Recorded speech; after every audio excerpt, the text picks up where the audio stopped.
Hey guys, tonight we're stepping into Paris, the way you never saw it in travel brochures. Imagine the city in the 1920s. Not clean white postcards of the Eiffel Tower, but a hazy, dizzy blur of jazz spilling out of smoke-filled bars, perfumes mingling with cheap tobacco, and whispers you were never meant to hear. It's beautiful, it's messy, and honestly, if you had to live a single night in it, you'd probably tap out before midnight. Paris smelled like 10 kinds of cigarettes, 1 kind of soap, and regret. You wouldn't last, trust me, so, before you get comfortable, take a moment to like the video and subscribe, but only if you genuinely enjoy what I do here. Drop me a comment about where and when you're listening from. I'm always thrilled to hear someone drifted off to sleep somewhere across the world because of these little midnight stories. Now, dim the lights, maybe turn on a fan for that soft background hum, and let's ease into tonight's journey together. The city is breathing around you, heavy and slow, like a giant cat sprawled across the Seine. Every window leaks music clarinets, trumpets, a piano refusing to behave. The jazz here isn't polite background music. It's sweaty, playful, the kind of rhythm that makes your foot tap before you realize you've been drafted into the night. And as you walk those cobbled streets, you feel the smoke catching in your throat. Cigarettes back then weren't filtered, weren't gentle, and the government actually thought they were good for your nerves. Imagine a wellness influencer today telling you to light up to a day for better posture. Paris is alive, but in that slightly sinister way, like it knows a joke you don't. You pass men in wrinkled suits with hair slicked back too carefully, women in dresses that swish like secrets, their perfume trailing long after they've disappeared. There's a thrill in the air, something forbidden but disguised as fashion. It's like the whole city is daring you to inhale too deeply. See, the heroin craze didn't start in a dark alley, began in these glittering salons and smoky clubs. The stuff wasn't even considered wicked at first. Doctors had prescribed it years earlier as a cure for coughs, insomnia, and just about anything inconvenient, from toothaches to existential dread. You can imagine the ads, feeling sad. Try a little heroin, doctor's orders, and people did, with silk gloves and champagne glasses. It was the chic thing to have tucked into your evening bag, next to your lipstick and a love letter from someone you weren't supposed to be writing to. Historians still can't agree on the exact moment when heroin shifted from medicine to menace. Some say it was when jazz musicians started leaning into it, their music stretching out into strange shapes, bending time in smoky rooms. Others point to the war just ended, when veterans came home with broken bodies and doctors eager to soothe them. Either way, Paris took to heroin the way the city takes to anything dramatic with flair, denial, and the absolute belief that rules are for other people. The strangest part, for a while, nobody thought it was scandalous. You could sit in a cafe, order absinthe, smoke 5 unfiltered cigarettes, and quietly indulge in a powdery escape. It wasn't hidden. It was whispered about, sure, but only with the same raised eyebrow you'd give someone today for ordering oat milk instead of almond. The danger wasn't the point. The glamour was. And yet, in the glow of the street lamps, you sense it. There's a weight pressing down, like the city knows this high can't last forever. You walk past a dancer twirling in sequins, laughing too loudly, and you catch her eye for a second. Behind the glitter, there's exhaustion, like she's running from something she can't name. Her laugh is the kind that shatters quickly once the music stops. That's the duality of Paris in the 20s. Everything was dazzling until you leaned too close and saw the cracks. The city dressed its vices in silk, but silk tears, smoke fades, and the thrill always asks for its price. You can almost hear the buildings sighing, like they're in on the secret. Tonight is glorious. Tomorrow will be brutal, and as you walk deeper into the night, you notice something unsettling. The smoke isn't just from tobacco anymore. It's thicker, sweeter, clinging to the back of your throat. Someone nearby is passing a packet under the table, slipping it into a handbag with the ease of someone trading gossip. Quick, casual, like how we forward memes today. That's how heroin first moved through the veins of Paris, not with a bang, but with a whisper, one little exchange after another, until the city itself seemed addicted. The city wraps you tighter. You hear laughter echo off the stone walls. You see shadows dart across narrow alleys, and every perfume you smell feels like it's hiding another scent beneath it. You start to wonder, is it the jazz making your head spin, or something drifting in the air that Paris doesn't want you to name? Either way, you're hooked not on the drug, but on the story, and just when you think you've adjusted to the haze, you glance into a cafe window. Behind the glass, velvet curtains sway, and you catch the glint of a secret being traded. It's faster than a text, quieter than a whisper, and it's how Paris thrived: deals struck in shadows, thrills packaged as elegance. The smoke curls around you, and you realize you've only stepped into the beginning of a much darker carnival. You lean back in the rickety chair of a Montmartre cafe. The wood sticky from 100 spilled espressos, the air thick with Galoisa's smoke. Behind you, a curtain deep red velvet, worn thin at the edges, pretending to be glamorous. Behind that curtain, deals, quiet nods, palms exchanging small envelopes, secrets sliding faster than today's text messages, only without the blue check marks. The waiter pretends not to notice. He polishes the same glass for 10 minutes straight, humming a tune that doesn't exist. Maybe he's part of it, maybe not. That's Paris in the 1920s. Everyone looks like an extra in someone else's play. But no one tells you the script at one table. A painter with paint still under his nails leans close to a man in a bowler hat.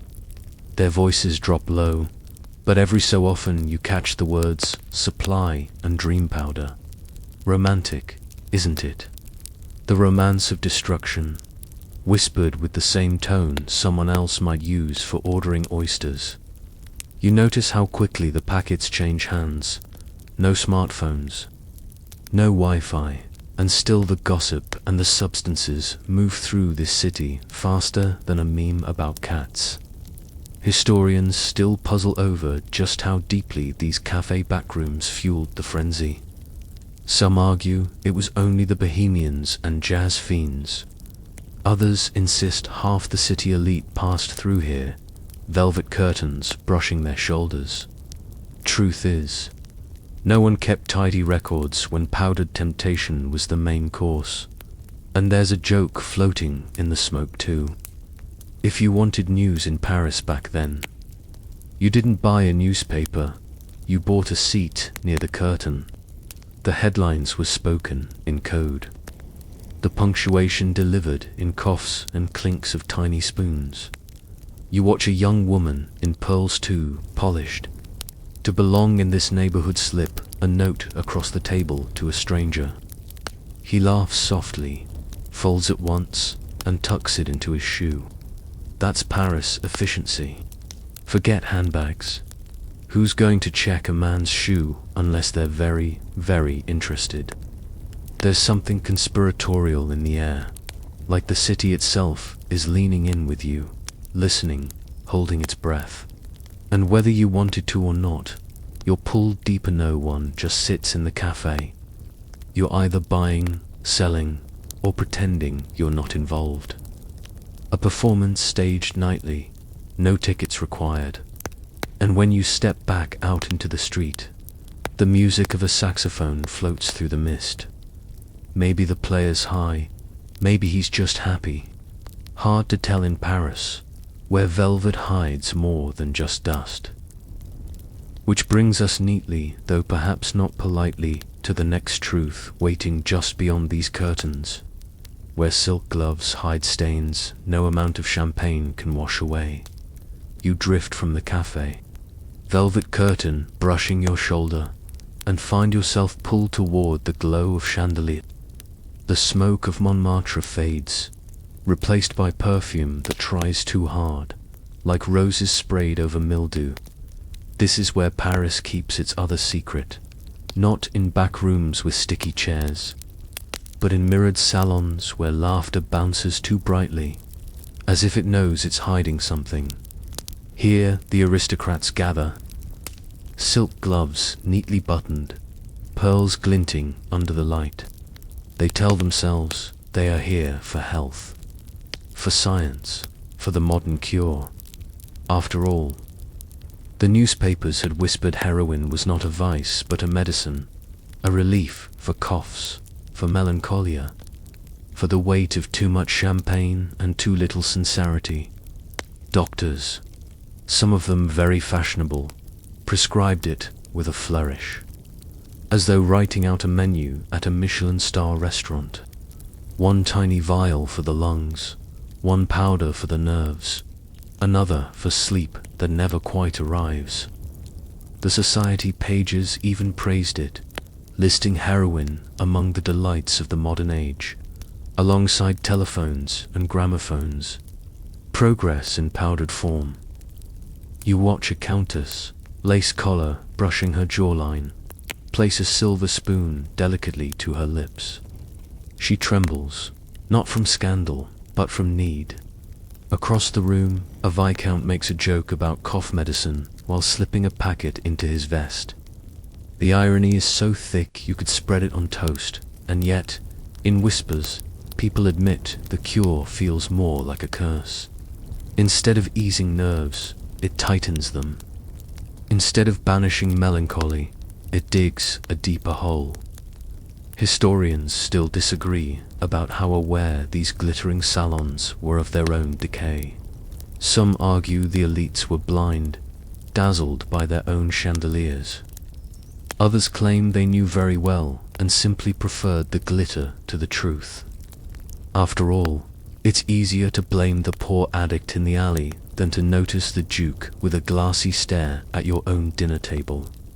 There's something almost comical in the way denial dresses itself up. One guest insists her health has never been better, while her hand shakes so hard she spills half her champagne. Another tells you heroin is far safer than morphine, though his waistcoat buttons strain from indulgence. It's Paris, darling, where appearances always matter more than pulse rates.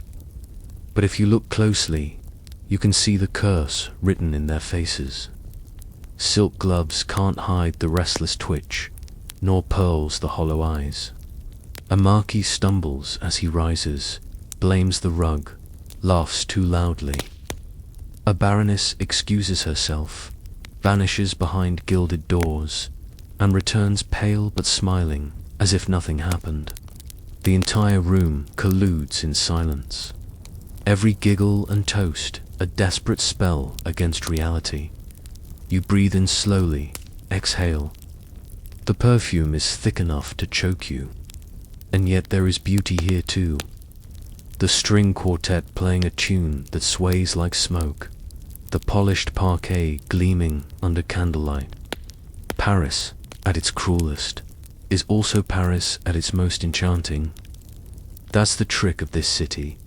It never lets you choose between glamour and ruin. It gives you both, and dares you to enjoy it. And when the night grows heavier, the aristocrats lean in with their secrets. They aren't content to sip quietly. They need to boast.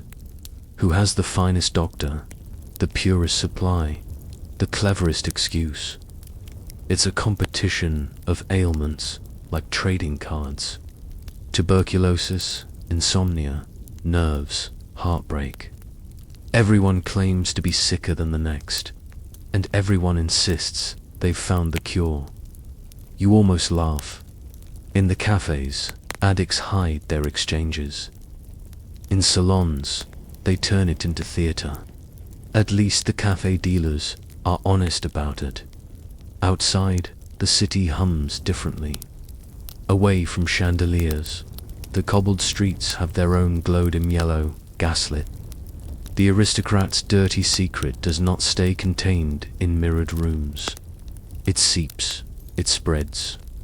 Powder finds its way into hands that do not wear silk gloves. And the city, restless as ever, invents new stages for temptation. You follow the sound of laughter, lower now, rougher. The music here is not a string quartet, but a cracked accordion. Shadows stretch long in the alleys, painted by lantern light. This is where Paris turns carnival, though not the kind with tickets and confetti. Smugglers wait in corners, caps pulled low, eyes sharp. They move with the confidence of men who know the police have already been paid off or distracted. A quick exchange, a wink, a coin passed like a secret handshake. The velvet cafe curtains were subtle. The alleys are blunt. No perfume here, only damp stone and sweat. Still, it's a party of sorts. Laughter bursts out, sharp and uncontrolled, as packets change hands. Someone plays a tune on a battered violin, and for a moment it almost feels festive. Almost. Until you notice the girl no older than 16, waiting nervously, clutching coins in her fist. Or the man with trembling hands who can barely stand, waiting for his medicine. The smugglers joke among themselves, calling the alleys their stage, the addicts their audience. A cruel theater, but one that never lacks spectators. The city's hunger makes sure of that. And you, standing at the mouth of the alley, can't decide whether it's grotesque or magnetic. Maybe both. That's Paris at night, glamour above, ruin below. And alleys that blur the two until no one knows which side they belong to. The alley pulls you deeper. The cobbles uneven underfoot, as if Paris itself wants to test your balance before showing its next trick. Shadows press in on both sides, stitched with lantern light, and laughter spills like wine from lips already numbed. Smugglers lounge against damp brick walls as though they own the night witch. In truth, they do. Their pockets are heavy with coin, their hands quick with paper packets. It isn't subtle. In fact, the spectacle feels almost carnival-like. A man balances a crate on his head, weaving through the crowd as others clap, drunk on more than absinthe. A woman in a red scarf sings half a Shang song, then dissolves into giggles as she trades her song for a small, wrapped bundle. You'd think this was entertainment, if not for the tremor in the girl's hands as she unwraps her prize. Paris has always loved its carnivals, but this one is darker, stitched together with powder instead of fireworks. The alleys thrum with a rhythm no orchestra dares play. There's bargaining, shouting, bursts of hilarity that sound more like desperation. It is theater, but without velvet curtains, just peeling plaster and dripping gutters. Smugglers here are they know the crowd, they sense the hunger. A flick of the wrist, a glance down the lane, and the right people appear. Sometimes it's sailors with salt still on their clothes. Sometimes students with ink on their cuffs. Sometimes society's polished children, pretending they are slumming it for adventure. Everyone pays, and everyone laughs, as if that makes the whole thing respectable. You notice something almost comical. A priest, half in shadow, muttering about sin while his fingers slip coins for a tiny dose. He blesses the smuggler without irony, then disappears. This is Paris. Hypocrisy so common it doesn't even bother to disguise itself. But you also see the ruin. The carnival glitter fades fast when you look at faces too closely. Eyes dart, hands shake, shoulders hunch. One boy can't wait, he tears into his packet right there, crouched against the wall, shivering in anticipation. Another clutches his doze like a love letter, whispering to it as though it might whisper back. Historians still debate just how much the police tolerated these nighttime spectacles. Some argue the raids were serious but overwhelmed. Others say officers were bribed, pocketing their share of the carnival without lifting a baton. After all, chasing smoke through Paris's thousands of twisting streets, nearly impossible, and perhaps not even worth the effort when the city's own elites were hosting mirrored salons of the same substance. The smell of damp stone mixes with something sweeter, sharper. A musician scrapes his bow across strings, producing a sound both mournful and manic. It fits the scene perfectly, half joy, half collapse. You can almost hear the city exhale, exhausted but unwilling to sleep. You linger, watching, and realize the carnival has rules of its own. The smuggler is king, but only so long as the supply holds. The addict is subject, but only until the next coin appears. And somewhere in between, laughter stitches over despair like a thread too thin to hold the fabric together. It is tempting, dangerously tempting. That's why these alleys thrive. They give people what polished salons and clean boulevards cannot. Permission to fall apart, disguised as a night's adventure.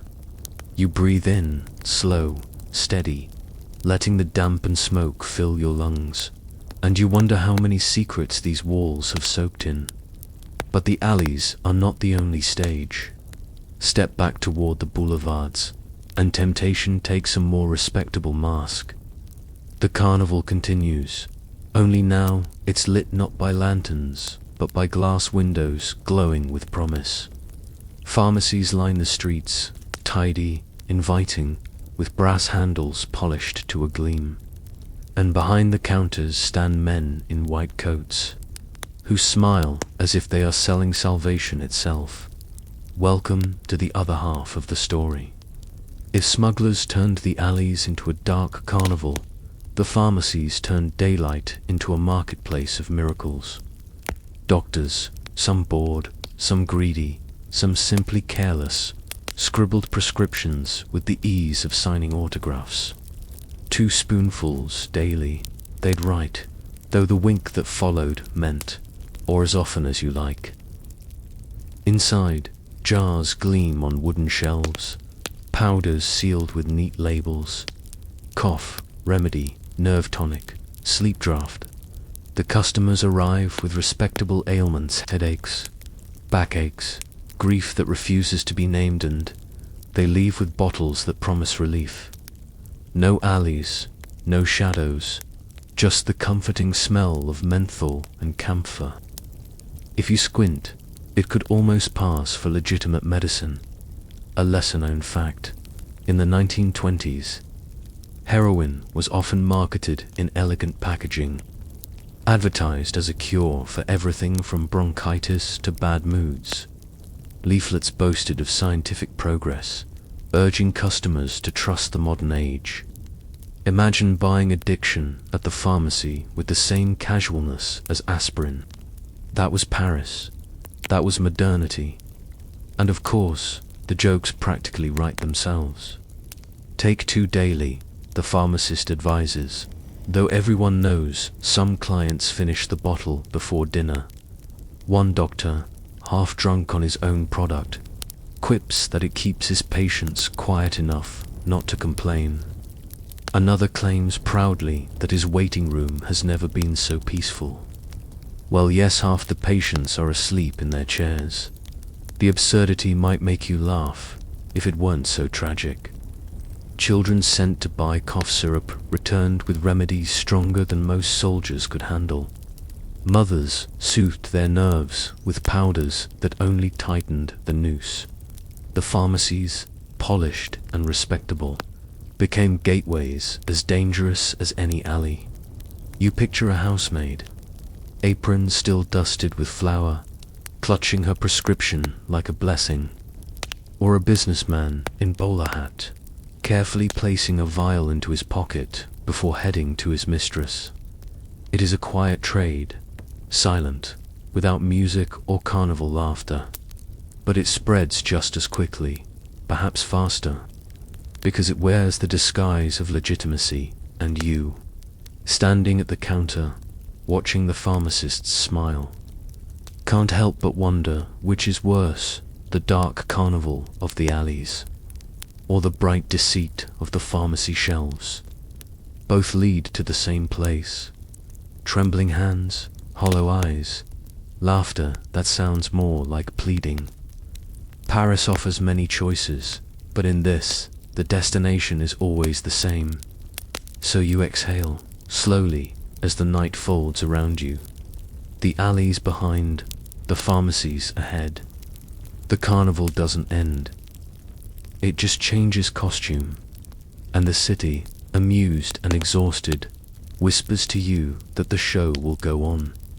You stand at the counter longer than you mean to, staring at the jars lined up like soldiers in their uniforms of glass, each one neat, respectable, even reassuring, till you remember what sits inside. Powder that promises to hush your nerves, syrup that swears it can carry you past grief. Doctors write notes for it with such flourish you'd think they were signing fan mail. The man in the white coat leans close, lowering his voice as if confessing a scandal. Twice a day, he says, tapping the label, though his eyes twinkle. Twice a day, yes, but if you take it thrice, or 5 times, or gulp the whole bottle before the church bells stop ringing, who's keeping count? He certainly, in single quotes, Paris in the 1920s was a playground for doctors, who had long since traded the Hippocratic oath for a wink and a steady hand with the prescription pad. Pharmacies became miniature theaters, each one with a pharmacist playing both priest and pusher. You come in with a cough, you leave floating on clouds.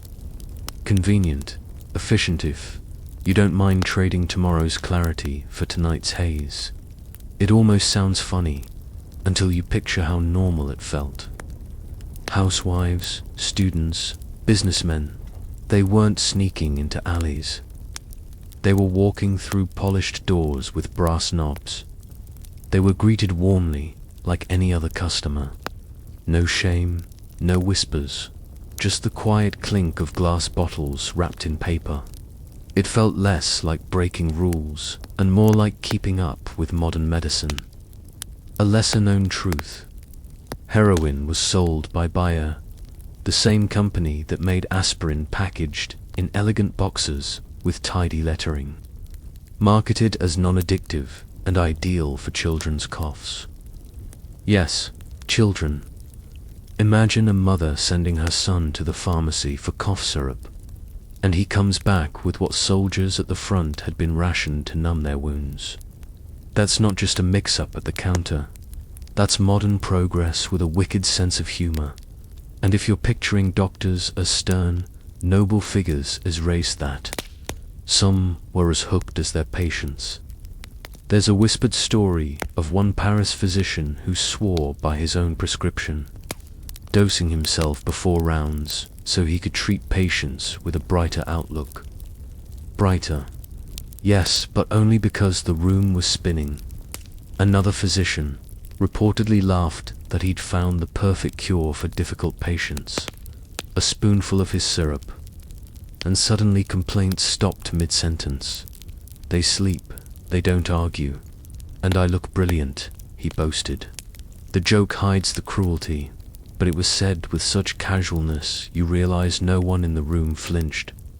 Historians still puzzle over how much the medical establishment knew and how much it pretended not to. Did they truly believe this white powder was progress? Or was the profit margin too dazzling to question? Some argue ignorance, others call it willful blindness. Either way, the result was the same. Paris awash in prescriptions that blurred the line between healing and harm. You glance around the pharmacy and notice how much of it resembles a candy shop. Rows of colored glass bottles catching the light, powders neatly poured into envelopes, syrups poured with care. Even the smell a sweet mix of menthol, alcohol, and faint vanilla invites comfort. It's almost charming. If you forget what it all leads to, one young clerk jokes with a customer that their nerve tonic is so good it'll make you forget your husband's snoring. She laughs, takes the bottle, and probably does forget, but not just the snoring. Maybe the dinner she left burning on the stove, maybe the children waiting at home. Memory itself grows soft at the edges. The scandal is not just in the sale, but in the trust. People trusted their doctors, their pharmacists, their modern medicine. This was the age of progress. After all cars, airplanes, radios. If humanity could defy gravity, surely it could perfect a cure in powder form. The tragedy is how easily hope became a sales pitch. And yet, there's something almost theatrical about the whole performance.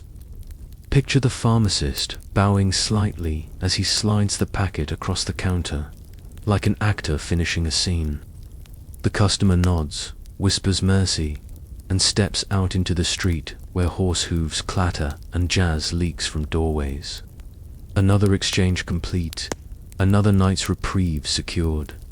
If you're tempted to scoff, pause a moment.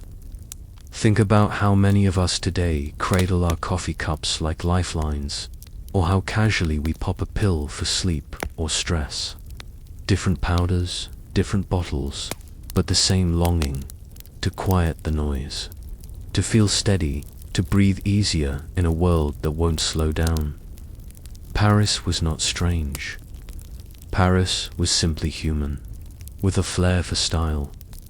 But what makes this era eerie is how close the world came to normalizing it entirely. For a brief, glittering moment, it wasn't fringe. It wasn't underground. It was medical advice, polished and sold across marble counters. And when you realize that, the joke about Take Two Daily stops being funny, because too many people never stopped. A clerk pulls down the shutters, the night creeping in. You watch as the lamps are turned low, the bottles shelved neatly, the counters wiped clean. Respectable, silent, as if nothing scandalous has happened here all day. Tomorrow, the same scene will play again, with new faces, new ailments, the same powders in tidy envelopes, and you step back into the Paris night, where smoke curls and music spills from 100 open doors. You carry the image of those bottles with you, lined up like guardians of progress, though you know they are anything but. You carry to the sound of laughter pharmacists, doctors, patients' laughter that covers up the unease, like a blanket too thin to keep out the cold. The city hums, restless, unaware of how deep the cracks run. And as you drift past shuttered shops and glowing cafés, you feel a pull toward another kind of stage, less respectable, more chaotic, and perhaps even more dangerous. Because if the doctors have turned rogue, the artists are about to turn wild. Paris is not only a city of medicine and markets, it is also a city of muses. And in their studios, lit by candles and scattered canvases, something stranger still is happening. They breathe it in, not to silence their pain, but to summon visions, blurring the fine line between genius and collapse. You turn away from the shuttered pharmacy, the glow of its neat windows fading behind you, and the night feels heavier. Not because Paris is silent, Paris is never silent, but because the hum has changed. The boulevards still buzz with jazz and chatter, but somewhere, tucked in the tangle of staircases and courtyards, another rhythm waits. The artist's rhythm. If the doctors turned medicine into a marketplace, the artists turned the same powder into a muse. They weren't swallowing it politely with water. They were chasing visions. You can almost hear them now, in the cramped lofts of Montmartre.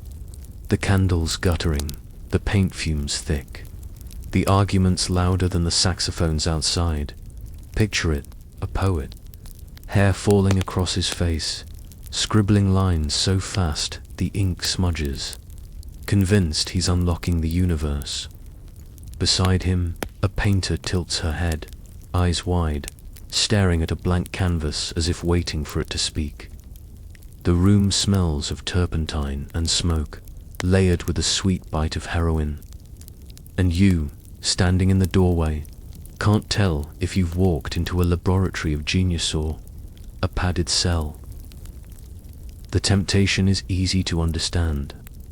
Every artist fears the blank page, the mute canvas, the silence where inspiration should be. And here was a powder that promised to break the dam wide open. Take a breath, take a sip, and suddenly colors bloom brighter, words tumble like water. Melodies stitch themselves out of thin air. It felt like cheating, but in a city obsessed with novelty. Cheating was practically encouraged, but genius and disaster were Siamese twins in these rooms. For every poem scrawled in a fever, there were 10 that collapsed into nonsense. For every painting born of vision, another lay unfinished, its colors muddied, its shapes distorted. You look at the faces of these artists, their pupils wide, their hands trembling, and you realize they are both creators and victims, building cathedrals on quicksand. There's a story, half legend, half truth, of a playwright who locked himself in his garret, certain he could craft the greatest play Paris had ever seen. For 3 nights, he scribbled, laughed, wept, declared himself a prophet of the modern stage. On the 4th day, his friends found him asleep on the floor, surrounded by pages filled entirely with the same 2 words. Curtain falls, curtain falls, curtain falls, curtain falls. It's almost poetic. Mostly it's tragic. A lesser-known fact. Some cabaret performers in Montmartre openly joked about their inspiration powder, incorporating it into their routines. One singer would step on stage, dust a little theatrically from her glove, and declare, "For my muse." The audience laughed, some nervously, some knowingly. The joke landed because it was true. Inspiration had become a substance you could measure by the gram. Historians still can't quite agree whether heroin truly expanded creativity or merely created the illusion of it. Some argue it allowed visions otherwise unreachable. Others insist it dulled the discipline needed to turn sparks into lasting art. Perhaps both are true. Art was made, and art was lost. But what remains certain is that Parisian culture of the 1920s carries shadows of those smoky rooms. Echoes of brilliance blurred with collapse. You walk further up the hill toward Montmartre, and the city seems to tilt beneath you, as if Paris itself is leaning into the madness. You hear laughter that dissolves into sobs, songs that trail off into silence. Behind one door, a violin screeches to life, frantic and glorious, before collapsing into noise. Behind another, a painter throws a brush across the room, convinced the colors are conspiring against him. It's easy to laugh until you realize how familiar it feels. Swap the powdered muse for energy drinks, for late-night stimulants, for whatever keeps today's creators wired at 3 a.m., and suddenly the 1920s don't seem so distant.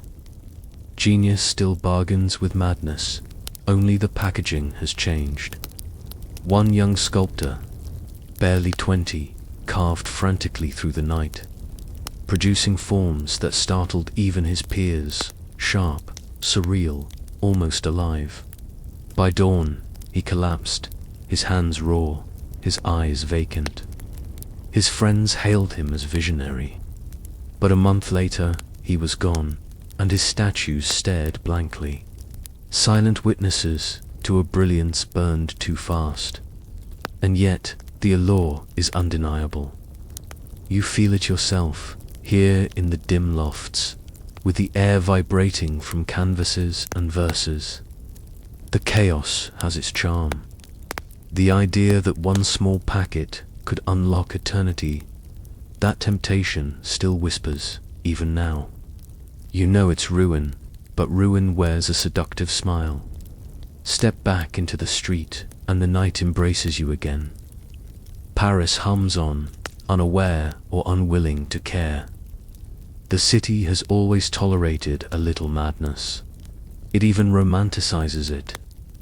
A drunk poet, a doomed painter, a manic composer, Paris collects them like postcards, souvenirs of brilliance. And in the 1920s, it collected them in abundance. But not everyone admired this carnival of inspiration and collapse. Outside the studios, outside the cafés, another group was watching with less amusement. The authorities, they listened to the rumors, they saw the bottles, they watched the trembling hands on the boulevards, and eventually they decided to act. Of course, deciding to act and succeeding are two different things. Because how do you police smoke? How do you raid a city that seems determined to hide its secrets in every alley, every salon, every garret window glowing at 3 a.m.? That you're about to see. You wake to a different kind of sound feet on stairs. A metal clink, the polite but urgent clearing of a throat that means trouble. It is not music this time. It is procedure. The city's polite face shifts, just a little, so you can see the jaw tighten beneath the makeup. Police boots move like metronomes through the mist, and the drama of the night takes on an official tone. Someone has decided to chase the smoke. The raids are never cinematic in the way you expect. There is no dramatic slow motion, no trumpet swell. Instead, there is a careful knocking, a polite request that sounds practiced, almost embarrassed, as if shame prefers to be spoken gently. Officers step under gaslights that throw halos on brass signs. They carry notebooks and the weary patience of people who have seen one too many disturbances, that start with jazz and end with a paper envelope. You watch from a shadowed doorway while chandeliers tremble behind a salon's curtains. Guests freeze with half-raised glasses, laughter cut like cloth. It feels like watching an intimate secret being checked at customs. Sometimes the raids are messy. A door bursts open and powdered motes rise like confetti, settling into the air as if the room itself were blushing. A gentleman drops his spoon, silver striking tile, and somewhere a violinist plays through the disruption because performance must continue, even for an audience of constables. Other times the police come with such delicacy you wonder if they are there to rearrange the cushions. A discreet paper handed across a counter, a soft request to produce a prescription. The contrast between the force of law and the velvet gentility of Parisian life is so absurd it almost makes you smile until you remember the hands that tremble afterward. Bribery is a word that floats around in conversation like cigarette smoke, never landing fully. A pocketful of francs can smooth many disturbances. A wink can redirect attention, which is part of why the story is so messy. Law is trying to anchor itself to a city that prefers to drift. Historians still debate how much of the police's failure was incompetence and how much was complicity. Some say the officers were overwhelmed, their resources thin against a labyrinth of alleys. Others insist pockets were greased, badges bought like theater tickets, so the show could keep running. Either way, the attempts at control reveal as much about the city's priorities as the raids themselves. The debates spill into salons and newspapers. Editorials wax moral, politicians posture with righteous fury, and in the cafés, the conversation turns to matters of liberty. Should indulgence be punished or treated? One columnist writes that the state must protect the innocent. Another argues that criminalizing sorrow only hides it in darker places. You hear too many voices claiming expertise and too few admitting uncertainty. The argument is less about black and white and more about who gets to call a behavior a crime and who gets to call it a cure. There's a joke whispered on the corner of Rue, something or other. Policing the impossible is like trying to mop up a river with a handkerchief. People laugh because the image is apt. And laughing is an economy that never fails. You see an officer shake his head as he pockets a tiny envelope and slips it into his breast pocket with the same casualness as a gentleman tucking away a handkerchief. The city's rules, it seems, are sewn of many fabrics, some official, some invisible dot. Then there are the quiet, unintended consequences. A raid can break a night in two, before and after. Lovers are yanked from arms like abrupt exits from a play. A career can end with the clink of a vial on a table. Families who had believed the matter private find themselves thrust into public spectacle when a name appears in the next day's gossip column. And for those who are hiding in plain sight, doctors, pharmacists, even patrons of great wealth, their sting is different. Reputation, not the law, is the more feared judge. You notice a woman standing near a doorway, clutching her coat as if to hold in warmth and shame both. She had been laughing with a man only an hour before. Now she stands with his coat in her arms because he's been taken down the stairwell. Her face is an atlas of small betrayals, tiny lines that map where trust once lived. This is what policing cannot entirely prevent, the quiet erosion of personal worlds. The law can seize a packet, but it cannot stitch back the small, private explosions that follow. And so the city argues, polices, and then argues some more.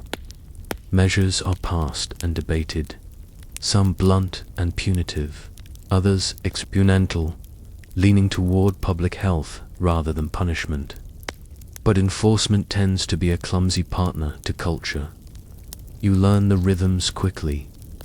Raids on Thursday nights mean the trade moves to Wednesday. A new drug slips through some less watched channel. A social equivalent of moving the conversation to another room when the guests start disagreeing. You exhale, noticing how each raid leaves a different scent than the last, less the sweet, cloying powder you can taste like dessert, and more of iron and cold and the damp stone of waiting cells. The city holds its breath after the sirens fade, and then, predictably, it returns to its preferred work, living in the tension between risk and spectacle.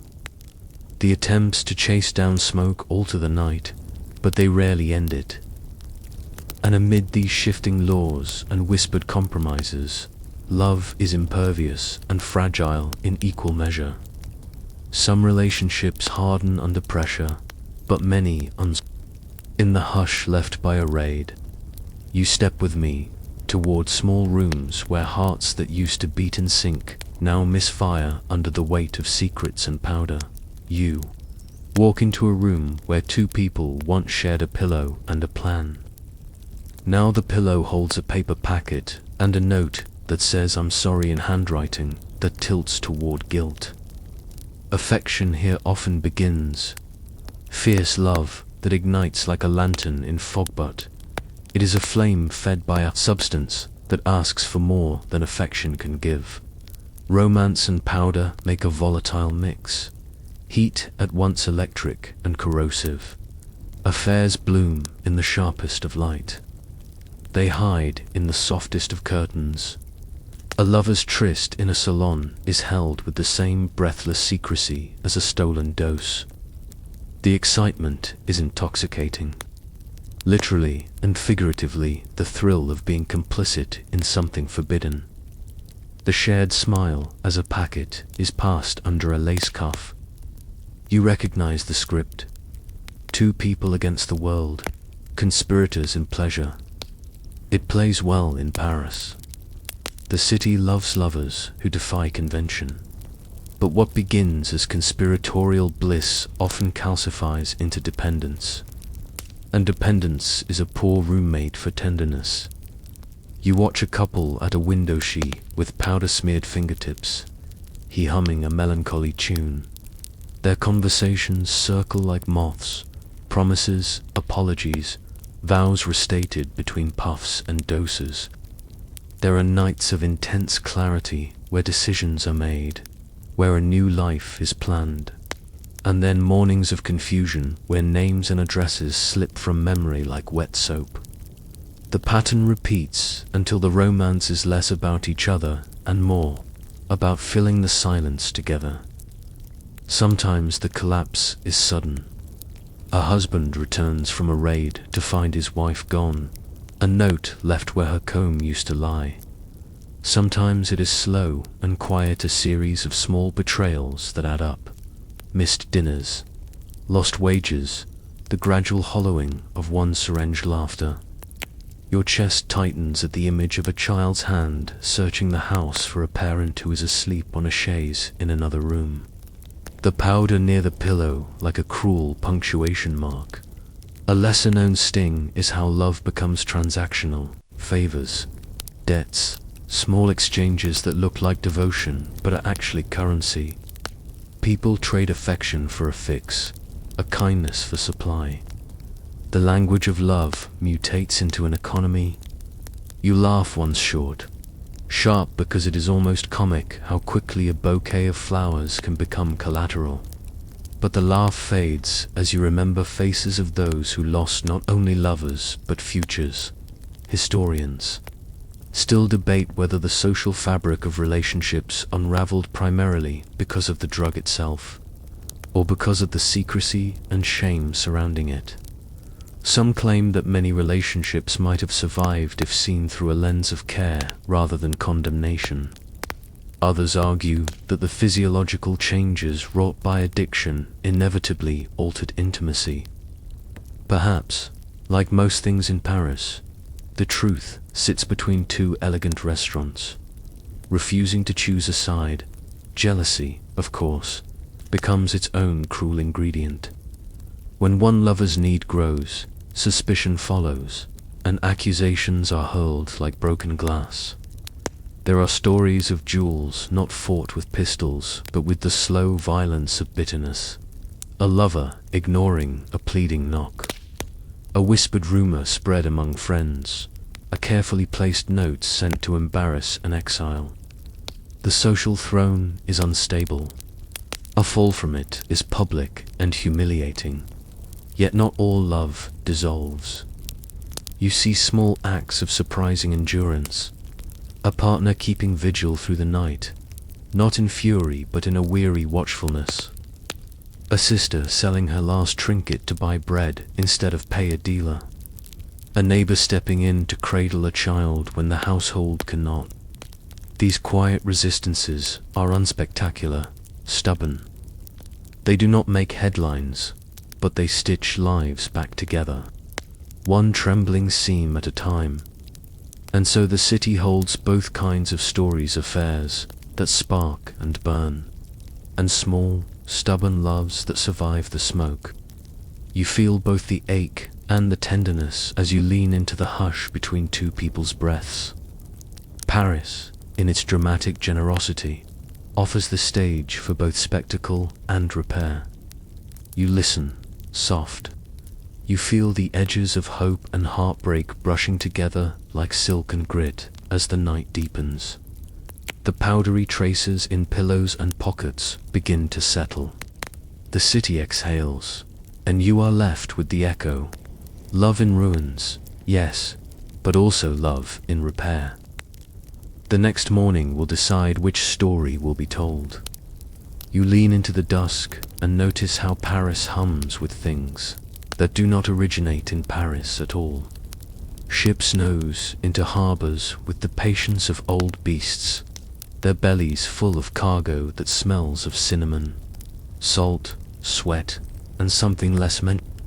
To most, the boxes and barrels are exotic treasures, silks, spices, curiosities to decorate mantles and impress visitors.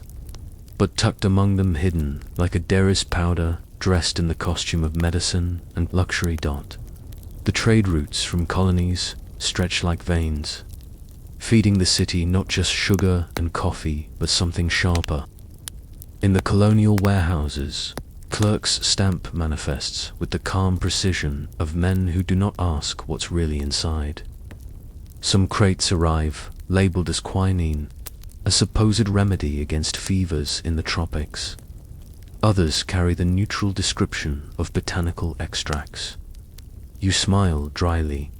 Euphemism is the spice of bureaucracy, and Parisian pharmacists, eager for novelty, open these shipments with the same glee as children on Christmas morning. A well-known truth spoken in corridors, but rarely printed, as that this commerce is the shadow twin of empire itself.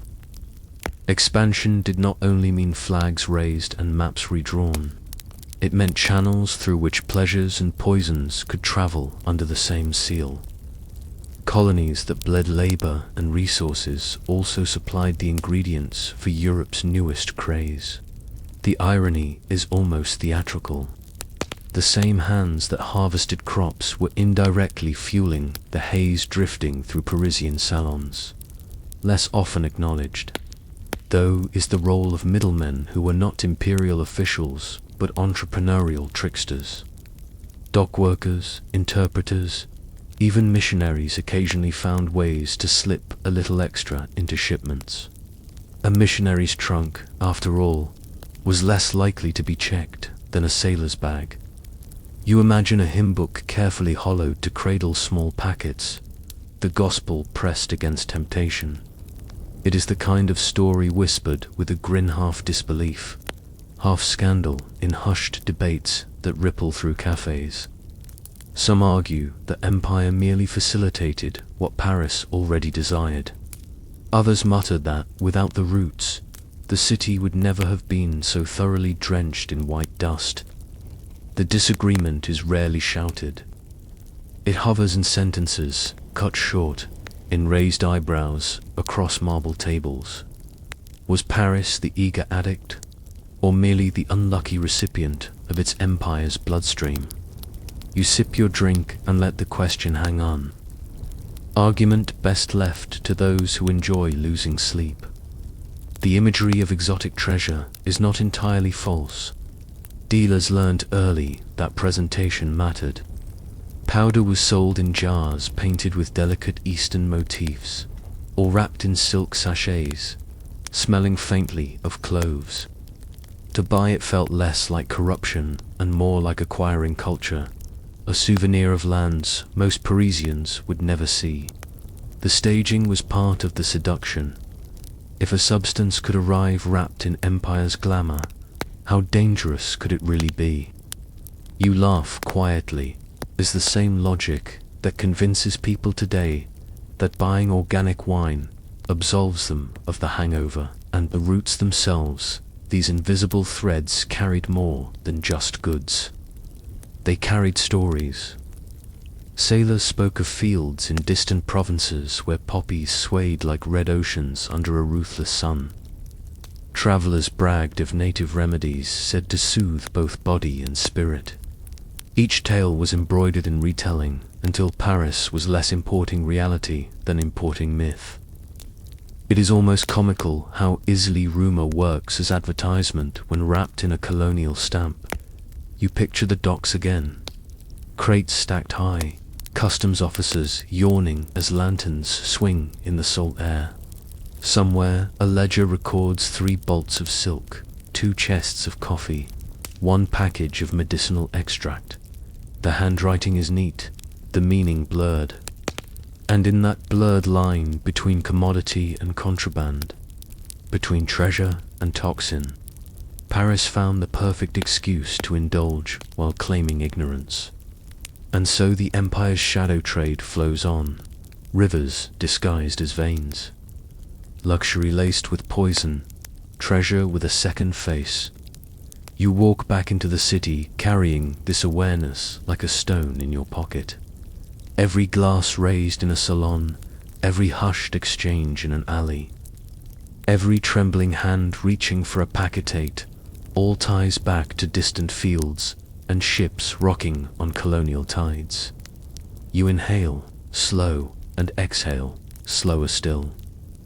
Paris breathes empire even when it pretends to breathe only perfume. The night folds around you, ready to reveal its next secret. The night grows heavier, and you feel it settling on your shoulders like a coat damp with fog. Paris, once loud with jazz and chatter, now exhales, slower, softer. The crackdown has happened, raids rattled doors.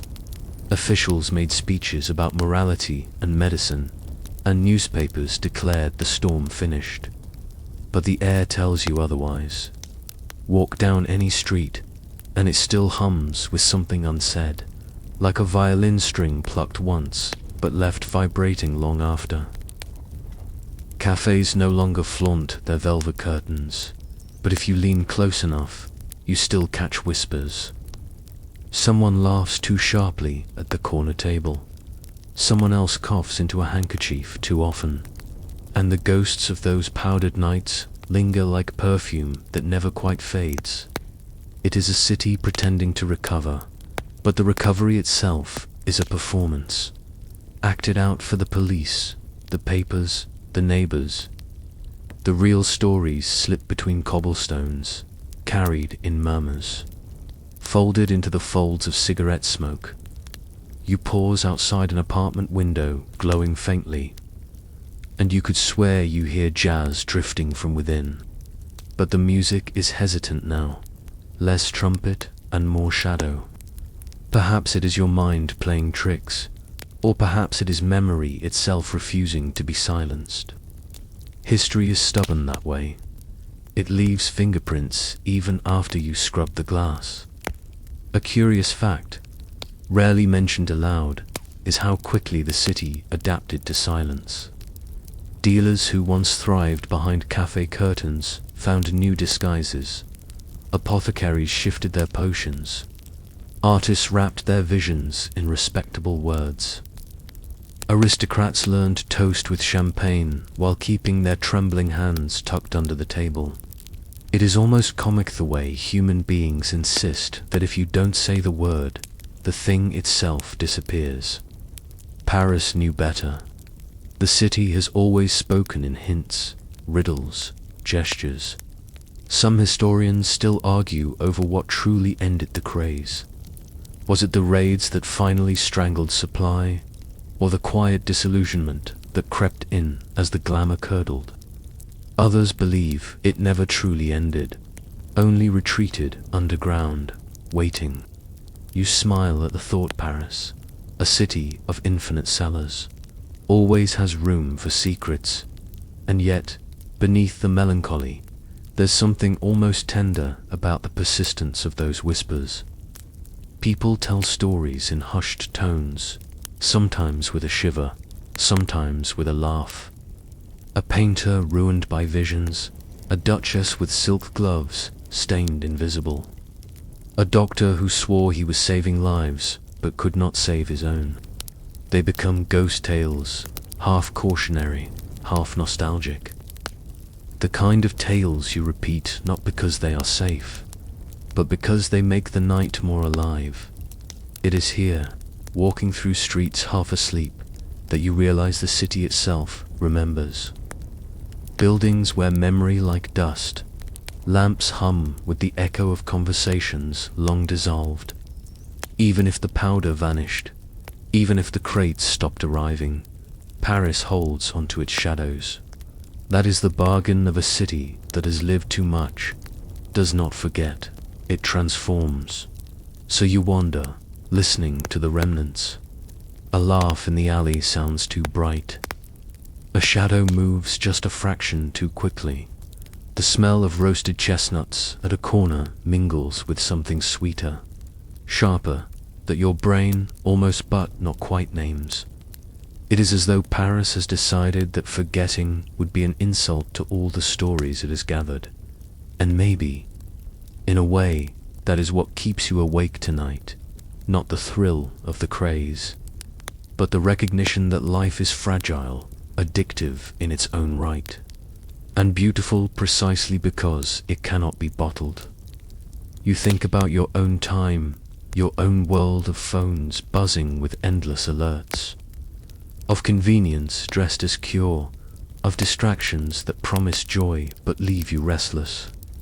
Different powders, same hunger, and still, like them, you chase, you laugh, you stumble, you try again. So let Paris's ghosts tuck you in. They are not here to scare you, not really. They're here to remind you that even the wildest frenzies fade, that glamour rots, that whispers outlast shouts. The story ends not in fireworks but in murmurs, steady, impossible to erase. Now your breath slows. In and out, like the tide that once carried ships to Paris with treasures best left unopened. The streets blur in your mind, the lamps dim, the fog thickens. Paris curls around you like a lullaby, a city of whispers, of smoke, of memory. So close your eyes, let the echoes soften. Imagine the velvet curtains swaying one last time, then settling still. Imagine the alleys empty, the jazz fading, the perfume gone faint.